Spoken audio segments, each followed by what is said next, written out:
Ou des trucs de scène. Est-ce que t'as la Ouais. pire honte sur scène? Ouais, Vas-y. mais complètement. En impro? Alors j'en ai plusieurs.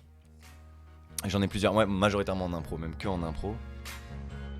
Vous savez quoi? Les vrais grands artistes, ce sont ceux qui sont capables de vous raconter un énorme bide, leur plus gros bide sur scène en se marrant. Sachez que tous les plus grands humoristes ont déjà connu un bide. Et croyez-moi, Antoine fait partie de ces personnes que je n'ai jamais vu bider. À chaque fois, c'est un strike, à chaque fois, le public est conquis. Et pourtant, un jour, je vous laisse en compagnie de mon pote Antoine, au micro de Dédrama. Mon plus gros tunnel sur scène, c'est une sorte de succession de tunnels. C'est-à-dire que c'est au moment où je découvre. Moi, j'ai déjà mon spectacle solo qui tourne en impro, tu vois. Et je découvre les plateaux de stand-up, tu vois, parce que Bunaimin me propose d'en faire. Bon, je suis pas totalement con, même si je sais pas le faire. Tu dis, bah, bien sûr. Évidemment. Et je me retrouve au Barbès, au milieu de stand-uppers qui sont hyper forts. Et ça ne marche pas. C'est-à-dire que les gens, ils ont l'impression que je suis un troubadour de la place de Quimper l'été. Tu vois ce que je veux dire? Qui fait de la bolasse enflammée, qui a un chien à dread, tu vois, et qui, entre deux crachages de feu, boit de l'accro et possiblement se trompe avec sa bouteille d'essence. Voilà, c'est ça que le public voit, c'est-à-dire c'est une catastrophe. Et sauf que du coup, je fais la première soirée où je passe 2 fois, tu vois, j'ai 2 plateaux de suite, et c'est 2 tunnels de 15 en plus, minutes. Quand c'est fourre et que tu dois faire 2 fois dans la même. Ouais, mais tu vois, je me Quoique dis... ça peut te sauver parfois. Bah ouais, quand c'est la ça. deuxième est ok, Je me ça te dis, sauve. bon, j'ai foiré la C'est moins première et tout le monde traumatisant, me dit, bon, allez, c'est pas grave, tu vas réussir la deuxième. Ouais. Four. Aucune réaction. Tout le monde attend le prochain. Un truc écrit ou. Ah non, moi je pars en impro. stand-up. Ok, Moi je que pars en impro. Bon, c'est de la merde, hein, qu'on se le dise, je fais de la merde. Mais Boone me propose 2 jours après, non, il m'appelle le lendemain pour me proposer, fin de semaine, de faire sa première partie à la Nouvelle Ève. Donc ça fait 600 places. Un plateau gigantesque, tu vois. Il voulait être sûr que tu lui fasses pas de l'ombre en fait. Et ben, j'accepte bien évidemment de faire quelque chose que je ne maîtrise pas du tout. Et il me dit, bon, bah, t'as entre 20 et 25 minutes solo à faire de Non. première partie. C'est une Mais fat pas première de partie. problème. Pas de problème, parce qu'il faut savoir que Boone, son spectacle est à 21h, lui, il arrive à 21h05, si tu veux. Oui. Et dès le départ, je monte sur scène, tu vois. Et j'avais vu avec le régisseur, tu vois, j'étais venu très tôt à la salle, beaucoup trop tôt pour le coup. Et je vois avec le régisseur et je lui donne un mot code. Dès qu'il entend le mot voyage, il doit éteindre et rallumer. Et moi, comme ça me permet de, tu vois, partir sur une impro. Et tu vois, là, je dis, tu sais quoi, je m'en fous. C'était trop long, j'ai entendu ce qu'on m'a dit, je vais faire un truc hyper court. Je prends un objet, je fais 25 minutes dessus. Je crée une histoire de 25 minutes, pendant 25 minutes avec juste un objet. Ce qui est largement possible en impro, tu vois, ça je l'ai déjà fait plusieurs fois. Je prends l'objet, super, on me dit ballon, bon, objet de merde, mais bon, ça c'est comme chaque Ouais. coup. Bon, bref. Très bon voyage à tous. Le mec n'éteint absolument pas. Donc je dois commencer mon impro, mais tu sais, je suis raide. Devant 600 personnes. Putain, c'est le seul truc que t'avais calé avec lui quoi. Ouais, c'est ça. Sauf que j'ai appris plus tard que la Nouvelle Ève, en fait, c'est un théâtre vraiment à l'ancienne et que pour éteindre les lumières, c'est des interrupteurs et il doit même le faire avec le pied. Donc Ok. faire un noir complet de une demi-seconde, c'est C'est bordel. 9 mouvements, C'est tu vois. bourbier. Ouais. Tu vois ce que je veux dire? Et attends, c'est nul, quoi. Ouais, c'est nul, c'est des vieux interrupteurs, je te jure, des Ouais. interrupteurs bâtons, là, c'est vraiment de la Je merde. vois, ouais. Et donc, il Oh, n'éteint non. jamais. Mais dis-le-moi, connard, je vais j'ai trouvé une autre solution, tu vois ce que je veux dire? Non, le mec me laisse en galère.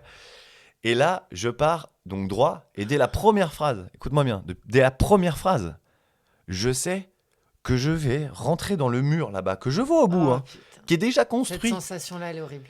Mais tu ne peux plus arrêter le train. Non. Tu vas te le prendre, mais plein fer à une vitesse de bâtard, et j'ai pas eu une réaction pendant 25 minutes. C'est même pas, genre, même personne n'a eu la décence de me dire « C'est nul !» Non. Tu vois ce que je veux dire? Un silence. À la fin de mes phrases en disant « C'est comme ça que tu me parles ?» C'est ça qui se passe. Mais attendez, parce que 600 personnes qui font du bruit, ça fait beaucoup de bruit. Mais 600 personnes qui se taisent, Ça ça fait un fait un énorme silence. T'entends vraiment des fois des... Oh là là. C'est affreux, affreux. Et genre, je termine cette improvisation avec ma dignité qui, elle, reste sur scène à saluer en disant « Bon, ciao Pantin, allez, ciao l'artiste !» Et je termine, et genre, c'est horrible. Cette soirée est affreuse. Ça s'est pas bien passé du tout. Sauf que je dois rester. Et que Boone nous invite à bouffer après dans un resto où moi, j'ai pas du tout envie d'être, quoi. T'as pas du tout Lui, il envie. y a des Autour de la table, il y a pros. des gens qui étaient là. Puis t'as des pros, t'as un pro d'une des plus grandes salles de Paris qui est venu le voir, tu vois, donc lui il discute pro, etc. Et moi en plus je prends la pire place, je suis vraiment au milieu de la table. Tu peux pas te la J'avais jouer discrète et juste esquiver. envie de me barrer, je suis rentré en pleurant chez moi, c'était été affreux. Et il m'a réinvité après à faire ses plateaux au Barbès et j'ai fini par trouver la solution. Et ça Et va. carton plein de parce que je précise quand même aux gens qui écoutent que Antoine Rabot, j'étais beaucoup Ouais, joué. ouais, c'est vrai. Et toutes les dernières fois que je t'ai vu jouer face à un public, à chaque fois, c'est le feu. Les gens sont hallucinés. C'est une histoire incroyable en jouant je ne sais combien de personnages. Tout est construit. Enfin, faut avoir vraiment un cerveau bien gaulé pour réussir à faire des trucs comme ça. Mais Tu peux ça- pas être teubé Ouais. et être très bon improvisateur. Je pense que ça n'existe pas. Je joue en chaussettes un lendemain de fête, tu vois. La pièce commence comme ça. Et en fait, on a plein de cadavres de bouteilles et tout sur scène. Et c'est-à-dire que moi, vu que c'est la dernière, Oh, putain. je décide de jouer longtemps bourré. Je fais le bourré pendant extrêmement longtemps. Donc je pars comme ça, après normalement Ah, je tu le dois joues bien le bourré, absolument pas jouer longtemps comme ça, tu vois. À tel point que le metteur en scène qui est dans la salle se demande si je suis vraiment phalanx. Et il se dit, mais il est défoncé le frérot. Et il y a plein de gens qui commencent à le dire et qui commencent à se dire ça, tu vois. Et je lâche pas le perso. Sauf que je m'assois sur le canapé dès la deuxième phrase en envoyant mes bras de chaque côté sur ce canapé-là et que j'explose exactement une quinzaine de bouteilles sur scène qui s'explosent. Je suis en chaussettes. Oh, Mon pote est en putain. chaussettes. Et là, faut nettoyer cet espace, tu vois.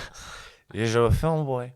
Mon pote a le bon réflexe de réussir à aller à un moment donné Donc là, chercher t'es le toujours balai, dans tout ta ça. pièce de théâtre, dans ta Ouais, scène. ouais, le on public décroche vous jamais. regarde. Voilà. Et puis lui il pense que c'est normal, quoi. Tous les soirs, on explose 15 bouteilles sur scène, quoi. Et je suis à l'arrière et la pièce continue, tu vois. Eux, ils font leur texte et moi, je suis en roue libre à l'arrière. C'est-à-dire que j'ai un petit balai, tu sais, avec les pelles hautes, Ouais, donc t'as ouais, pas besoin ouais. d'être par terre. Et je suis en train de tanguer, de jouer le mec qui tangue, tu vois, et de faire allez-y, faites pas la bâtard, à rentrer, s'il vous plaît. Et les autres, en fait, plus personne écoute la pièce, je ruine la pièce complètement, parce que ça dure genre une demi-heure. Quoi. Parce que là, c'était pas de l'impro, c'est des trucs écrits qui se passaient. Ah, la pièce était écrite, ouais. Ah ouais, Sauf que moi, je suis donc- en roue libre totale. Et t'es en train de niquer le truc. Ouais. Mais je m'amuse bien, Ah, hein. bah les couilles. Bah, Ouais, les couilles. sauf, il a compris que c'était parce que c'était la dernière et tout, mais j'ai senti qu'il avait envie de me monter en l'air. Metteur en scène. Désolé. Voilà, ça c'est la petite première loose.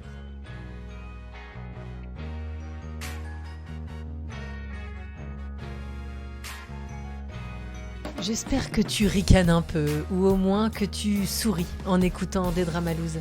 Alors si tu as épuisé tous les Dramalouses et que je te manque, tu peux toujours aller écouter Des Dramas, le deuxième podcast d'Aux Éclats qui dédramatise des traumas. Je ne vais d'ailleurs pas me priver de vous raconter qu'on a eu une télévision dans Click par Mouloud Achour pour dire que Des Dramas c'était vraiment incroyable et qu'il fallait pas passer à côté.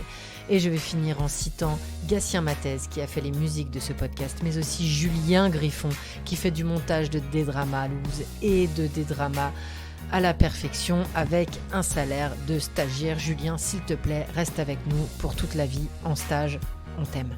Et toi, cher auditeur, parle de nous à tes amis, sinon tu vas connaître une loose, mais une loose, une tellement grosse loose que tu vas m'appeler pour venir la raconter à mon micro.